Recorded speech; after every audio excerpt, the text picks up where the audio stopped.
ಮೀನರಾಶಿಯವರು ತಮ್ಮ ಜೀವನದಲ್ಲಿ ಈ ಒಂದು ಬದಲಾವಣೆಯನ್ನ ಮಾಡ್ಕೊಂಡ್ರೆ ಅವರ ಲೈಫ್ ಅನ್ನೋದು ತುಂಬಾ ಸಕ್ಸಸ್ಫುಲ್ ಆಗಿರುತ್ತೆ.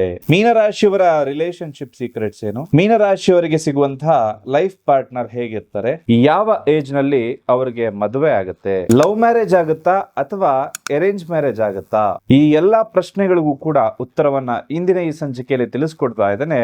ಈ ರೀಲ್ ಕಳೆದೋಗೋದಕ್ಕಿಂತ ಮುಂಚೆ ವಿಡಿಯೋನ ಸೇವ್ ಮಾಡ್ಕೊಂಡು ಪೇಜ್ನ ಫಾಲೋ ಮಾಡ್ಕೊಳ್ಳಿ. ನಿಮ್ಮ ಜೀವನದಲ್ಲಿ ಉದ್ಯೋಗ, ಪ್ರೀತಿ, ಪ್ರೇಮ, ದಾಂಪತ್ಯ ಜೀವನದಲ್ಲಿ ಏನಾದರೂ ಸಮಸ್ಯೆಗಳಾಗ್ತಾ ಇತ್ತು ಅಂದ್ರೆ ನೇರವಾಗಿ ಭೇಟಿ ಮಾಡಿ, ನಿಮಗೆ ಶಾಸ್ತ್ರೋಕ್ತವಾದ ಪರಿಹಾರವನ್ನ ತಿಳಿಸ್ಕೊಡಲಾಗುತ್ತೆ. ಮೀನರಾಶಿಯವರು ತುಂಬಾ ಎಮೋಷನಲ್ ವ್ಯಕ್ತಿಗಳಾಗಿರ್ತಾರೆ.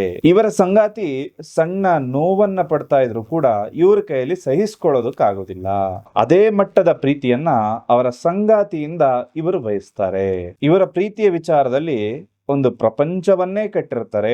ಆ ಪ್ರಪಂಚದ ಒಳಗಡೆ ಇವರು ಮತ್ತು ಇವರ ಲೈಫ್ ಪಾರ್ಟ್ನರ್ ಇಬ್ಬರೇ ಇರ್ತಾರೆ. ತ್ಯಾಗ ಮನೋಭಾವ ಮೀನರಾಶಿಯವರಲ್ಲಿ ಜಾಸ್ತಿ ಇರುತ್ತೆ. ಅವರ ಇಷ್ಟಪಟ್ಟವರ ಖುಷಿಗೋಸ್ಕರ ಏನನ್ನ ತ್ಯಾಗ ಮಾಡೋದಕ್ಕೂ ಇವರು ಸಿದ್ಧರಾಗಿರ್ತಾರೆ. ಇವರು ತಮ್ಮ ಅಸಮಾಧಾನಗಳನ್ನ ಜಗಳದ ಮೂಲಕ ಹೊರಹಾಕುವುದಿಲ್ಲ, ಬದಲಿಗೆ ಮೌನದ ಮೂಲಕ ಹೊರಹಾಕ್ತಾರೆ. ಮೀನರಾಶಿಯವರು ಹೆಚ್ಚಾಗಿ 24ರಿಂದ 28 ವಯಸ್ಸಿನೊಳಗಡೆ ಮದುವೆ ಆದ್ರೆ ಖುಷಿಯಾಗಿ ನೆಮ್ಮದಿಯಾಗಿರ್ತಾರೆ.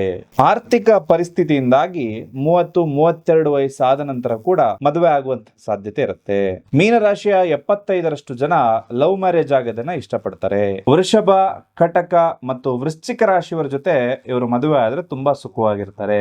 ಅವರು ಜೀವನದಲ್ಲಿ ಮಾಡಬೇಕಾಗಿರೋ ಬದಲಾವಣೆ ಏನಪ್ಪಾ ಅಂತಂದ್ರೆ, ಕುರುಡಾಗಿ ಯಾರನ್ನ ಕೂಡ ನಂಬೋದಕ್ಕೆ ಹೋಗ್ಬೇಡಿ. ಭಾವನೆಗಳ ಜೊತೆಗೆ ಪ್ರಾಕ್ಟಿಕಲ್ ಆಗು ಕೂಡ ನೀವು ಯೋಚನೆ ಮಾಡಬೇಕಾಗತ್ತೆ.